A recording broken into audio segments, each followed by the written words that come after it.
नमस्कार मित्रांनो, आज आपल्यासोबत आहे रोशनी मांगुळकर. ॲक्च्युली हिचं ग्रॅज्युएशन झाल्यानंतर बँकिंग स्टार्ट केलं आणि अराउंड 1.5 इयर म्हणजे मी असं म्हणेल की पहिल्याच वर्षामध्ये बॅच चालू झाली जानेवारीमध्ये आणि लगेच ग्रामीण बँकांच्या एक्झाम येतात नॉर्मली ऑगस्टमध्ये. तर ग्रामीण बँकांच्या एक्झाम सोडून बाकी नंतरचे IBPS क्लर्क असेल, IBPS PO असेल, ऑलमोस्ट सगळ्या मेन्स दिल्या. म्हणजे विदिन 6 to 7 मंथ्स बँकिंगची बॅच आणि प्रिपरेशन आणि लगेच पुढे प्री क्वालिफाय होऊन मेन्सला अपियर होणं. तर असं एक छोटासा जर्नी आणि त्यानंतर मग लगेच फायनल सिलेक्शन. तर नॉर्मली आपण प्रत्येक इंटरव्ह्यूमध्ये काही ना काही एक सजेशन किंवा काही ना काही एक मोटो घेऊन येत असतो. आजच्या इंटरव्ह्यूचा तो एक पर्पज आहे की बरेचदा असं होतं की विद्यार्थी ऑनलाईन बॅच करतात आणि ऑनलाईन बॅचमध्ये माझं फायनल सिलेक्शन होईल की नाही होईल, माझं त्याची शाश्वती नसते किंवा अभ्यास करत असताना घरी एकटा होतं, मग निगेटिव्हिटी येते. तर या सगळ्या गोष्टींवर तिने कशी मात केली आणि सक्सेसपर्यंत पोचली, तर या इंटरव्ह्यूच्या माध्यमातून आज तुम्हाला ऐकायला भेटेल. व्यवस्थितपणे शांततेने बघा, शेवटपर्यंत इंटरव्ह्यू बघा. एक पॉझिटिव्ह बोलणारी मुलगी आहे, म्हणजे पॉझिटिव्ह नोटवरती बोलते.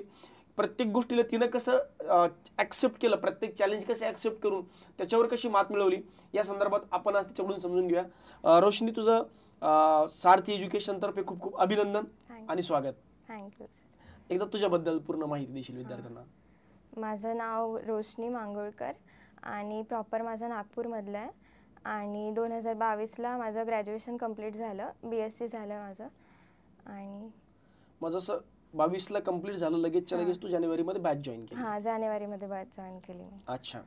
तर ग्रॅज्युएशन कशातून झालंय तुझं? माझं BSc झालंय, प्लेन BSc झालंय. 3 इयर्स डिग्री? 3 years degree. हां. अच्छा.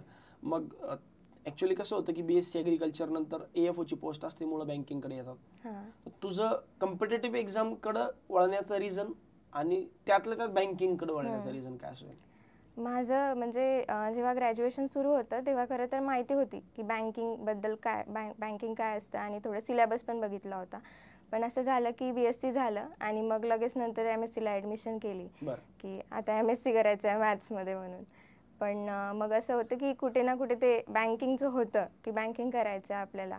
मग असं वाटलं की आपण हे करतोय, आपण इथे टाईम देणार आहे, पण वर्थ इट नाही आहे, आपल्याला पुढे जाऊन ही गोष्ट कंटिन्यूअस करायची नाही यामध्ये काही, तर मग आपण इथेच थांबलेलं बरं.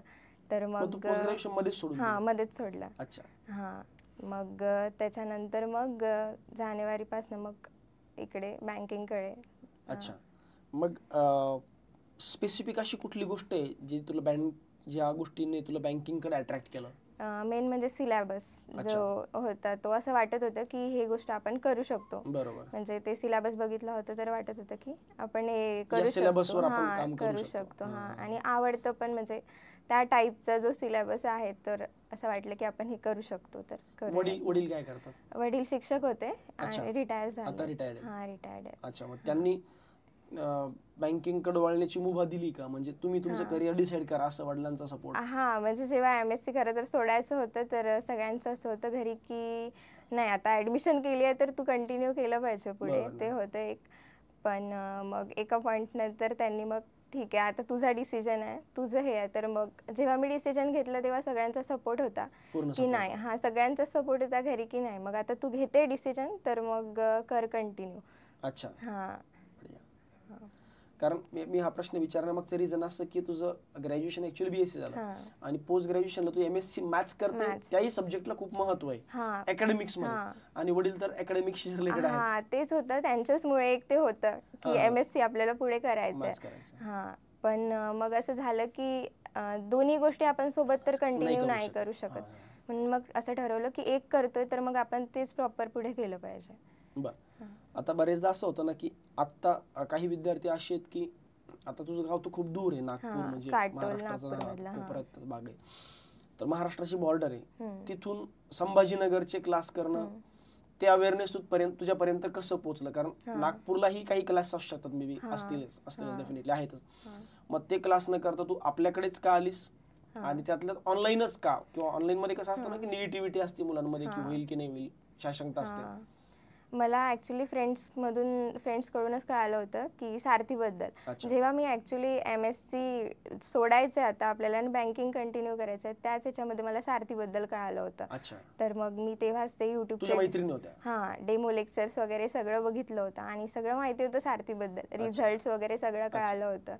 तर त्याच्यामुळे मग सारथी आणि मग ऑनलाईनच का, तर तुम्ही जसं म्हणाला तसं एकदम तेव्हा होतच नाही की तो विचारच नव्हता की आपल्याला संभाजीनगरला जायचं आहे किंवा असं ठरलेलं की घरी राहूनच आपल्याला प्रिपरेशन करायचं ऑनलाईन. तर मग ऑनलाईन कंटिन्यू करूया. संभाजीनगरला येण्याची परिस्थिती नव्हती म्हणून ऑनलाईन केलं की नको बाबा मला ऑनलाईन मध्ये माझं होऊ शकतं हा विश्वास होता म्हणून? नाही, विश्वास तर होता. मग आपल्याला करायचंय तर मग आपण घरी राहून कुठूनही केलं तर सारखंच आहे. शेवटी तुम्ही ऑफलाईन केलं ऑनलाईन केलं तरी ती स्वतःवर. आता जसं मी इथे आले म्हणजे संभाजीनगरला आले तेव्हापासून म्हणजे बघते दोन्ही कंडिशन पाहिल्यात मी, ऑनलाईन ऑफलाईन सगळं बघितलंय. तर तेच वाटतं की सगळ्यांना, आता मुलं पण बघितले, प्रिपरेशन करणारे पण बघितले सगळे, पण तेच आहे की स्वतःवर आहे शेवटी आपण काय करतो त्याच्यावर. तेच. आता मी जसं म्हटलं की कोचिंग लावावं, म्हणजे हा प्रश्न ऍक्च्युली अगोदर विचारला होता पण तुम्ही तर कोचिंग लावावं किंवा कोचिंगच क्लास जॉईन करावा हे का वाटलं? सेल्फ स्टडी पण होऊ शकतं कारण तुझा बेस आहेच BSc चा, मॅथ्स तर ठीकठाक होतं, मग बाकी विषय पण करून घेता आला असता. कोचिंगचं काय रिझन होतं की स्पेसिफिक कोचिंगच लावा? कोचिंगचा मेन हे म्हणजे की प्रॉपर एक तुम्हाला डायरेक्शन पाहिजे. जर एखादी गोष्ट करताय तर मग सगळं गायडन्स पाहिजे त्या गोष्टीबद्दल. कारण आपण सुरुवात करताना आपल्याला सगळी इन्फॉर्मेशन तर नसते की काय आहे नेमकं, कसं चालतं. तर तेच होतं की एक प्रॉपर वे आपल्याला भेटला पाहिजे, म्हणून मग कोचिंग करायलाच पाहिजे. तेच होतं माझं की म्हणजे आम्ही पण बरेचदा म्हणतो की मे बी तुम्हाला काही येतही असेल पण तो जो प्रॉपर वे आहे तो मोस्टली अशा लोकांकडून शिकायला भेटतो. तेच इम्पॉर्टंट. तेच मला सगळं माहिती होतं आणि त्याच्यामुळेच मग की करायचं आता कोचिंग लावायचं. डिसाइडेड होतं, प्री डिसाइडेड होत्या. MSc नंतर तू ठरलं होतं बँकिंगच करायचं.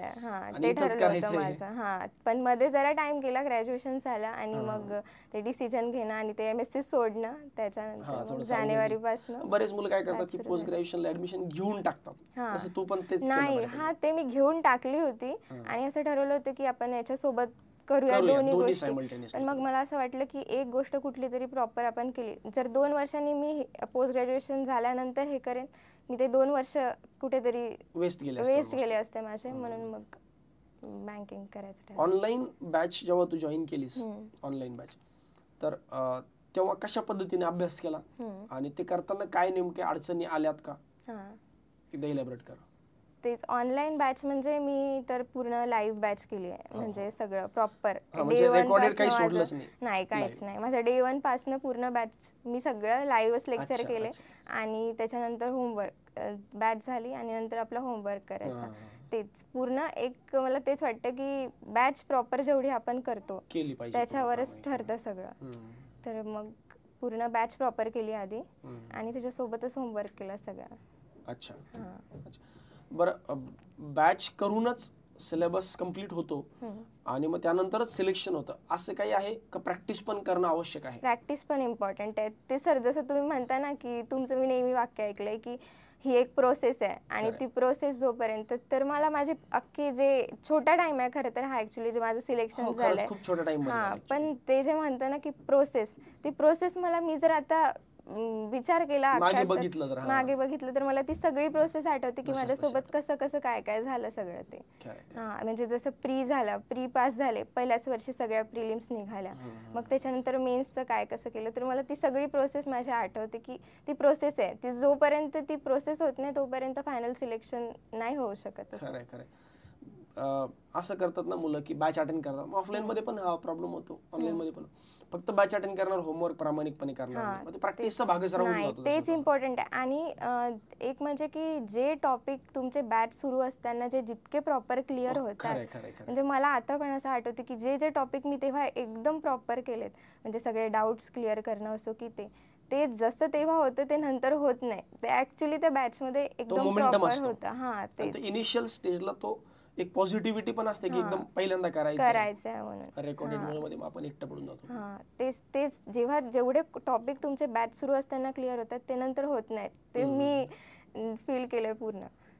कमर्शियल मॅथ्स, हा कमर्शियल मॅथ्स स्पेसिफिक ते जितके मी जेव्हा जे 3-4च टॉपिक म्हणजे इतके क्लिअर आहेत ना माझे की हा, आणि नंतर ट्राय केला तरी ते व्हायलाच येत नाही. म्हणून मी हेच सांगेल की आत्ताचे पण जे मुलं करत असतील पुढे की बॅच जितकी तुम्ही प्रॉपर कराल तितकं तुमचं सिलेक्शन लवकर आहे. हा आता बॅच ऑनलाईन केली तर मग तिथे कसं होतं ना, ऑफलाईन मध्ये आहोत तर कॉम्पिटिशन कळतं ऍक्च्युअली. खूप मुलं दिसतात अभ्यास करतात, कोणी 12 तास. आता तू पण काही दिवस संभाजीनगरला राहतेस, तू बघते तर खूप कॉम्पिटिशन आहे. घरी राहून ते कॉम्पिटिशन ऍक्च्युअली कळत नाही जास्त, खूप जास्त. तरी पण तू स्वतःला या फ्लो मध्ये कसं टिकून ठेवलास? हा तेच म्हणजे माझं असं होतं ना सर की एकतर MSc सोडलं होतं, मग त्याच्यानंतर असं झालं की आता आपण हा डिसिजन घेतो आणि तो मी स्वतः घेतला होता माझा. तर मग आता इथून आपल्याला मागे नाही वळायचं. म्हणजे त्या दिवशीच माझं असं फिक्स झालं होतं की हे फायनल आहे आता आणि हे इथून आपल्याला मागे हटायचंच नाही. आपण हे ठरवलंय तर मग इथून आपण पुढे गेलं पाहिजे. आणि जसा कमी टाइम होता पण माझा फोकस पूर्ण त्याच्यावर होता की माझं सगळं प्रायोरिटी पूर्ण त्यालाच होतं की नाही आपल्याला हेच करायचं. मग माझा सगळा अख्खा फोकस त्याच्यावरतीच होता की करायचंच आहे, आपल्याकडे ऑप्शनच नाही आहे दुसरा. आपण जेव्हा स्वतःला ऑप्शनच देत नाही खरं तर की नाही ही गोष्ट फायनल आहे आता आपल्याला करायचंच आहे एनी हाऊ, आणि त्याच्यापेक्षा म्हणजे एक पॉझिटिव्ह वे होता.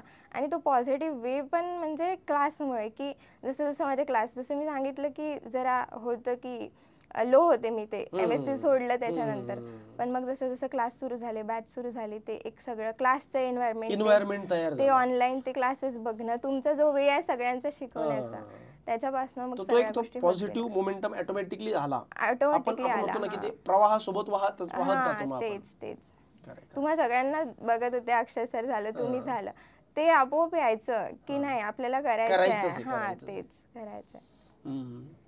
ऑनलाईन बॅच करताना कुठल्या काही अडचणी आल्या का? जसं की आता तू म्हटली बॅच तर कम्प्लीट रेग्युलरच प्रामाणिकपणे पूर्ण केली होती. मग तसं जसं वाटतंय मोठा मोठी काही अडचणी नाहीयेत, पण स्टील हा ते तू ते अनुभवले त्यामुळे आता ऑफलाईन पण बघितलंय, जसं इकडे आले इथे बघितलंय त्या मुलांना इथे ऑपॉर्च्युनिटी आहे की 14 तास पण अख्खा अभ्यास करू शकतात, पॉसिबिलिटी. आणि मी ऑनलाईन पण घरी राहून अभ्यास केलाय पूर्ण. तर पण शेवटी मी दोन्ही कंडिशन बघितलं ना तर तेच आहे की करणारे इथे पण आता म्हणजे शेवटी ते सगळं स्वतःवर आहे की तुम्ही काय करता. जर तुम्हाला करायचं असेल तर मग तुम्ही ते कुठल्या पण कंडिशन मध्ये करा. आणि इथे पण आता मी बघते तर म्हणजे करणारे जे आहेत तेच खरं तर त्या वेळी करतात, असं आहे. That is up to you की तुम्ही काय करता, शेवटी त्याच्यावर आहे. सेल्फ तुमचं जे काही आहे तेच आहे. तुझा घरी अभ्यासाचा टाइम टेबल कसा होता, दिवसभराचा टाइम टेबल? अभ्यास तर मग जे बॅच सुरू असताना तर प्रॉपर बॅच आणि मग ते नंतर होमवर्क करणं, आणि मग त्याच्यानंतर जसं जसं माझा अभ्यास सुरू झाला मग मी तसं शेड्यूल माझं हे करायचं की घरच्या याच्या एन्व्हायरमेंट नुसार मग माझा कसा अभ्यास नॉर्मली असतं. आपण घरी आलो तर मग घरी थोडे कामं सांगणार, चहा कर, पाणी तरी घेऊन ये, तर मग असं होतं का तुझ्यासोबत? नाही असं काही नव्हतं, म्हणजे घरच्यांचा तर सपोर्ट होता. हा तू तुझा अभ्यास कर. पण स्टडी रूम लावली होती का तू? नाही, काहीच नाही, घरी राहून पूर्ण अभ्यास घरी करायचे. हा होता सपोर्ट त्यांचा की इम्पॉर्टन्स आहे त्यांना की करायचा. एज्युकेटेड फॅमिली आहे. हा आई पण एज्युकेटेड आहे सगळं, तर त्याच्यामुळे. पण किती पण म्हटलं तरी एक ते डिस्ट्रॅक्शन असतं ना घरी, होतच काही ना काही प्रमाणात. मग मी माझं शेड्यूल मग मी तशा वेळी चेंज करायचे. मग मी हळूहळू असं सुरुवात केली की मी रात्री अभ्यास करायला सुरुवात केली. दिवसभर घरचे मग थोडा म्हणजे ऍडजस्ट होऊन जायचं. मग ते 3 वाजेपर्यंत अभ्यास करायचा रात्री. मग मला हळूहळू ती सवय लागली. म्हणजे उलट माझा तो जो रात्रीचा अभ्यास व्हायचा जास्त इफेक्टिव्ह व्हायचा 11 नंतर. म्हणजे मीच शांत सगळं आपला अभ्यास करायचा. तर मग तो 3-4 तास अभ्यास आणखी जास्त चांगल्याने व्हायचा. मग परत सकाळी मग जेवढं होणार, मग माझं शेड्यूल असं पूर्ण ठरलेलं होतं त्या वेळी. तसं मग चेंज करायचं मग कधी, असं होतं. आता बॅच तू केलीस आणि बॅच संपल्यानंतर मग काय अभ्यासाचा स्टडी प्लॅन? कारण काय असतं, बॅच चालू असताना तू जसं म्हटली की बॅच चालू असताना खूप चांगला मोमेंटम असतो.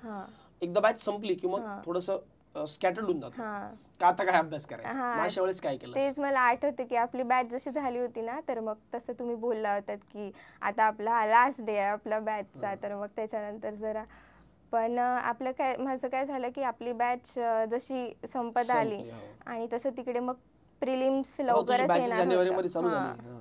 प्रिलिम्स लवकरच येणार होतं, तर मग पहिले ऑफलाईन प्रॅक्टिस जी आपली तुम्ही PDF टाकत होते, हो, ग्रुप हो. केलेला हो, होता हो, एक हो, स्पेशल, हो, हो. तर मग PDF ते सॉल्व करायचं सगळं आणि मग त्याच्यानंतर मग मॉक टेस्टला सुरुवात केली. आधी हां. ऑफलाईन प्रॅक्टिस केली आणि मग मॉक स्पीड टेस्टला. स्पीड वाढवण्यावर मुलांचा खूप जोर असतो की स्पीडच नाही वाढत. आम्ही खूप अभ्यास करतो पण स्पीड नाही वाढत. हां. तर तुमच्या वेळेस तर ठोकळा वगैरे पण नव्हता, मग काय नाही. केलं स्पीड वाढवण्यासाठी? स्पीड वाढवण्यासाठी ते जे तुम्ही म्हटलं ना ठोकळा, ते सगळे स्पीड बूस्टरचे सगळे टॉपिक्स आहेत.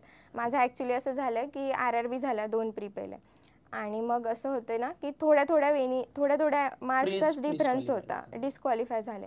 तर मग त्याच्यानंतर मी एक केलं की IBPS क्लर्क प्रीला तेव्हा काहीतरी 20-25 दिवसांचा वेळ होता. तर मग मी असं केलं की जे टॉपिक जिथे माझी स्पीड कमी आहे, जसं DI होतं, सिम्प्लिफिकेशन पण होतं, कोणत्या याला कधी कधी वेळला, मग मी ते तसे टॉपिक्स काढले बाहेर की मी माझे विकनेस काय आहे आणि मग ते 20-25 दिवस मग पूर्ण त्याच्यावर काम केलं की एक टॉपिक एक दिवस घेतला की प्रत्येक टॉपिकचे 20-30 क्वेश्चन डेली करायचे.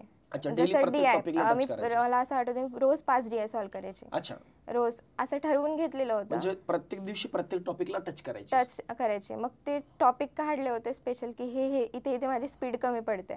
मग मी ते अख्खे दिवस मग मी त्याची ऑफलाईन प्रॅक्टिस केली. पूर्ण क्वेश्चन ठरवलेले होते की आज एवढे करायचे तेवढे करायचे असं, आणि मग त्याच्यानंतर ते टायमर लावून असो की हे असो, मग मी ते माझंच की कसं माझी स्पीड वाढेल ते त्याच्यासाठी ट्राय केलं. मग अख्खे ते केलं आणि मग IBPS क्लर्क लगेच सेम इयर तेव्हाच मग ती निघाली लगेच. 7 महिन्यामध्ये पहिली एक्झाम पास झाली. हां. मेन्स तोपर्यंत केलं होतं की केलंच नव्हतं? बॅच मध्ये जे काही झालं होतं ते तेवढंच झालं होतं, पण मी सेल्फ केलं नव्हतं, कारण जसं म्हटलं प्रीचं तेच मी त्याच्याच मागे लागले होते. होत नाही तोपर्यंत ते एक असते ना की कॉन्फिडन्स येत नाही माणसाला की, मग त्याच्यानंतर जसं प्री निघाली तर मग तशी मेन्सची प्रिपरेशन सुरू झाली माझी खरं तर त्याच्यापासूनच.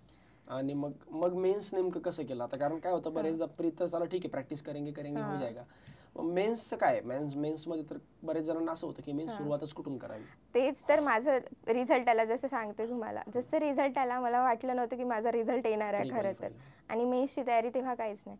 मग तेव्हा काय करणार, तर पहिला मी तुम्हाला कॉल केलेला की लगेच फोन उचलला आणि तुम्हाला कॉल केला की सर असं जसं झालंय आता मी काय करू. तर मग तुम्ही सांगितलेलं की PDF सॉल्व कर स्टार्टिंगला, आणि मग तर मग मी त्याच्यानंतर मग ते PDF सॉल्व केले काही दिवस आणि मग लगेच मला मॉक टेस्टकडे शिफ्ट व्हावं लागलं, कारण 20 दिवसांचा वेळ होता तेव्हा, आणि मग लगेच मग मॉक टेस्टला सुरुवात केली. एक याच्यामध्ये मी मुलांना सांगू इच्छितो, म्हणजे काय होतं बरेचदा आपण प्रीच्या हिशोबाने पॉईंट ऑफ व्ह्यूने तयारी करतो, बरोबर? आता तू पण तसं प्रीच्या पॉईंट ऑफ व्ह्यूने प्री पास झाली, आता अरे यार आता मेन्सच केलं नाही, तर मला असं वाटतं की प्रत्येकाने तो एक अप्रोच ठेवला पाहिजे, तेवढा स्वतःवर कॉन्फिडन्स असला पाहिजे. मी आज मध्ये प्री पास होणारच आहे, मग मी मेन्सचीच तयारी केली तर प्री तर बाय डिफॉल्ट होऊनच जाते. हा, ते मला वाटतं की माझं मे बी असं असतं तुझं पहिल्याच वर्षी सिलेक्शन झालं असतं. हा, तेच मला वाटत होतं की तुम्ही आधी बॅच सुरू असताना पण बरेचदा बोलले होते की असं नाही करायचं की मेन्स पण लगेच. हा, पण माझं ते नव्हतं, म्हणजे आणि कसं झालं की बॅच संपली आणि लगेच एक्झाम आल्या असं झालं, त्याच्यामुळे पण असं टायमिंग युटिलाइज केला पाहिजे जानेवारीपासून जून जुलैपर्यंत. आणि जसं आपलं इकडे प्री संपतं आणि मेन्स सुरू होतं, त्याच्या सोबत आपण पण आपली प्रॅक्टिस केली पाहिजे, पण ते शॉर्ट पिरियड असतो. शॉर्ट पिरियड असतो. हा, तेव्हाच मला असं वाटतं की मेन्सची प्रिपरेशन सुरू करून द्यायला पाहिजे आपण, जी मी नव्हती केली खरं तर, पण करायला पाहिजे. बरं, मेन्स झालं बऱ्यापैकी, प्री झालं, आता मुद्दा असा येतो की आता तू RRB PO मध्ये तुझं फायनल सिलेक्शन झालं, तर इंटरव्ह्यूच्या प्रोसेस मध्ये प्रत्येकाला एक तो फोबिया असतो, अरे यार इंटरव्ह्यू असतं ते. तर तुला पण तशी भीती होती का इंटरव्ह्यूची, इंग्लिश मध्ये विचारतील किंवा मग काय? नाही, इंग्लिशची तर अशी काही भीती नव्हती, कारण तेवढं होतं की येतं बोलता तेवढं, पण तरी पण खूप होती भीती, बरीच भीती होती की काय करायचंय, कसं काय विचारतील. आणि ते त्यात RRBचा इंटरव्ह्यू, तर मग भीती होती. पण जसं मी आतमध्ये गेले, आधी घाबरले होते थोडं, पण जसं मी आतमध्ये गेले ते एवढं नॉर्मल एन्व्हायरमेंट झालं, सगळेच म्हणजे एकदम, आणि चांगला इंटरव्ह्यू चालला माझा बराच वेळ, पण एकदम नॅचरल असं डिस्कशन जसं सुरू आहे तसंच होतं, क्वेश्चनवर क्वेश्चन येत होते एका मागोमागे एक, पण एकदम नॉर्मल डिस्कशन होतं. त्याच्यामुळे मी जसं आतमध्ये गेले मी एवढी त्याच्यामध्ये हे झाले की नंतर काही वाटलंच नाही. मग बाहेर आल्यावर असं वाटलं की अरे आपण कोणत्या गोष्टीचा एवढा विचार करत होतो, असं झालेलं. इंटरव्ह्यू लँग्वेज मराठी होती, इंग्लिश होती? मराठी होती. मराठी होती. काय बरं विचारले, आठवतात तुला काही प्रश्न? आधी तर त्यांनी मला म्हणजे फॅमिली बॅकग्राऊंडबद्दल विचारलं. अच्छा. हां, आणि मग त्याच्यानंतर ग्रॅज्युएशन, कारण माझं रिसेंट होतं. हो, हो. तर मग त्यांना असं होतं की आता ग्रॅज्युएशनबद्दल तुला तरी यायलाच पाहिजे कारण हां, रिसेंट आहे आत्ता तुझं. जसं पास हां, मग मी त्यांना दिले ग्रॅज्युएशनवर, पण जे ग्रॅज्युएशनवर आले काय ते प्रश्न विचारले होते? त्यांनी physics, normal chemistry? Newton's law विचारलेला, physics ते मध्ये बायन्स Newton's लॉ law. विचारलेला. अच्छा.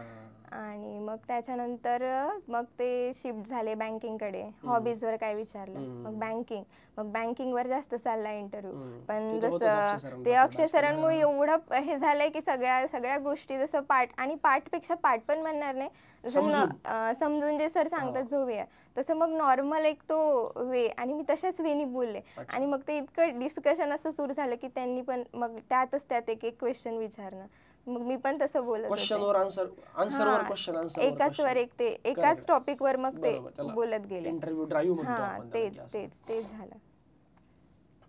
तुझा स्कोर कार्ड मला जेव्हा तू पाठवलं होतं तेव्हा तुम्हाला विचारलं सर काय चान्सेस आहे? 72 मार्कांचा कट ऑफ होता, 92 मार्क, म्हणजे अराउंड 20 मार्कांची लीड होती तुला. तर मी म्हणलं होतं चांगले चान्सेस आहेत, पण स्टील इंटरव्ह्यू मॅटर करतोस. तर इंटरव्ह्यू मध्ये किती स्कोर होता तुला? इंटरव्ह्यू ते स्कोर मी ते काय कॅल्क्युलेटच नाही केलं मी. काय म्हणजे 20 तर मार्कांची चांगलीच लीड होती. लीड तर चांगलीच होती. एनिवेज, ह्या पूर्ण जर्नीमध्ये काय असतं की फॅमिली सपोर्ट खूप मॅटर करतो. तुझं सांगितलं की फॅमिली सपोर्ट तर चांगला होताच, वडील पण एज्युकेटेड होते, आई पण आहे, पण स्टील आपल्या घरचे किती जरी शिकलेले असते तर स्पर्धा परीक्षांचा गंध किंवा स्पर्धा परीक्षांचा अवेअरनेस आपल्याकडे त्या मनाने कमीच आहे, खूप कमी आहे. आणि आमच्या इकडल्यापेक्षा आमच्या भागात जर बघायला गेलं तर अजून कमी आहे. बँकिंग बद्दल तर अजून कमी आहे. अवेअरनेस म्हटल्यापेक्षा एका पॉइंटला कुठेतरी वाटतं की निगेटिव्हिटी आहे जरा, की होत नाही, नोकऱ्याच नाहीयेत. आणि असं म्हणतात की काही वर्ष करत बसतात पण होतच नाही सिलेक्शन, असं असतं. मग मुलं सुरुवात जरी करायला गेले ना तर लोक आधीच बोलतात की होतच नाही ती गोष्ट, असं बोलतात. पण मला माझ्या घरच्यांकडून फुल सपोर्ट होता.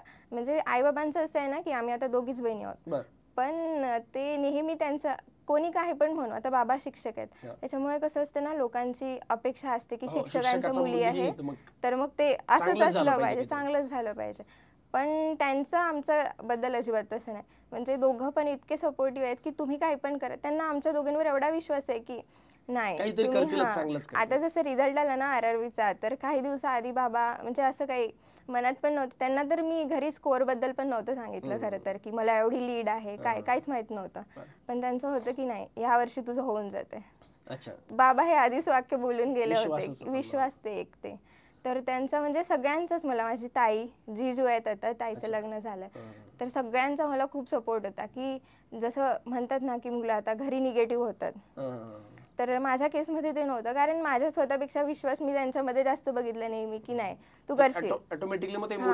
मोटिवेशन म्हणजे माझ्या स्वतःपेक्षा जास्त, रादर आता माझा रिझल्ट आल्यावर पण माझ्यापेक्षा माझ्या बाकीचे लोक जास्त खुश होते. तो त्यांचा सपोर्ट मला नेहमीच सोबत होता. तू इंटरव्ह्यूच्या अगोदर संभाजीनगरला आली होती? मी एप्रिलमध्ये संभाजीनगरला आले होते. तर ते येण्यामागचं काय रिझन होतं? रिझन म्हणजे एन्व्हायरमेंट जे म्हणतात ते.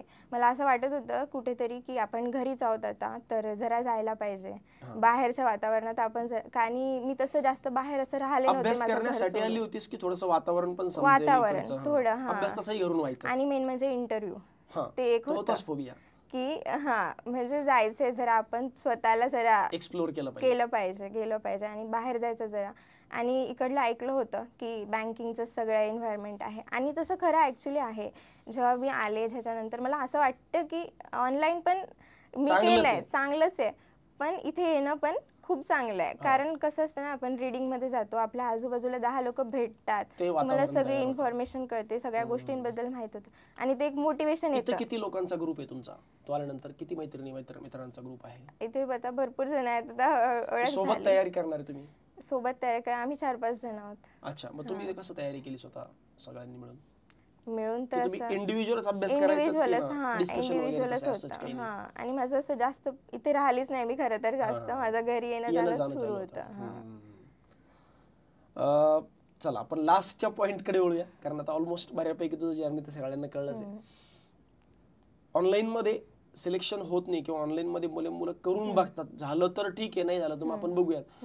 बरेचदा असं होतं की जशी तू इथं ऑफलाईनला आलीस तर मुलं ऑफलाईनला क्लासरूमला पण येतात, पण स्टील मला असं वाटतं की जर प्रामाणिक विद्यार्थी असेल तर ऑनलाईन मधून पण फायनल सिलेक्शन होतं. मागे जसं कृतिकाचा इंटरव्ह्यू घेतला, मागे बरीच इंटरव्ह्यू घेतले, तर ऑनलाईन मध्ये पण सिलेक्शन होतं. फक्त आपण आपल्या कामाशी प्रामाणिक राहिलं पाहिजे, तेच बरोबर आहे. इम्पॉर्टंट आहे. तर अशीच आणखी काय मेसेज तू विद्यार्थ्यांना देशील, सध्याची तयारी करणाऱ्या विद्यार्थ्यांना? की सगळ्यात आधी तर मेन मेसेज माझा हाच असेल की जे काही तुम्ही करताय स्टार्ट बॅच, सगळ्यात आधी इम्पॉर्टंट आहे की तुम्ही प्रॉपर वेनी सगळी कंप्लीट केली पाहिजे, कारण तेव्हा जे काही क्लिअर होतात टॉपिक ते तेव्हाच होतात.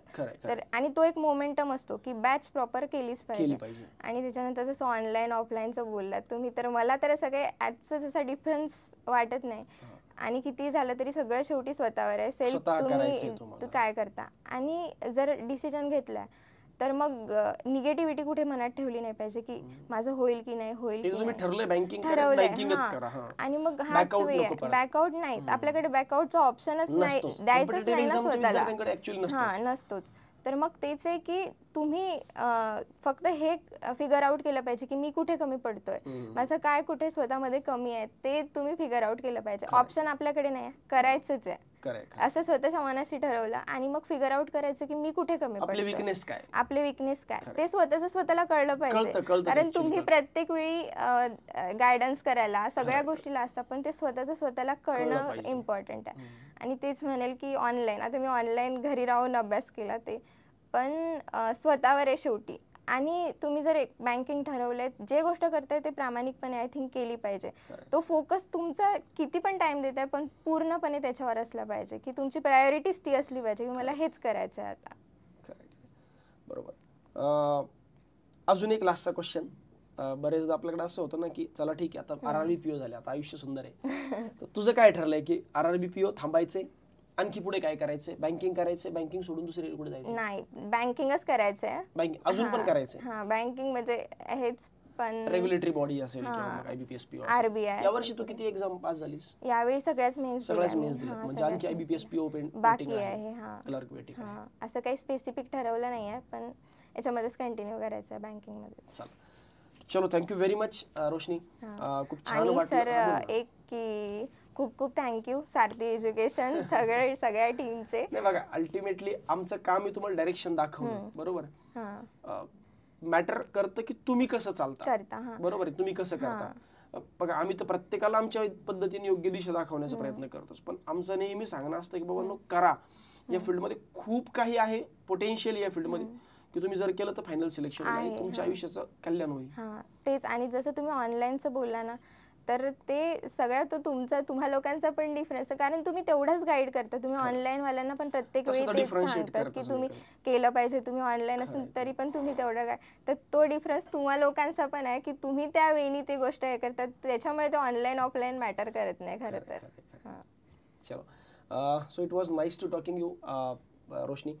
चला, आणखी अशी भरपूर पॉडकास्ट पुढे येतील. सध्या पुरतं थांबूया.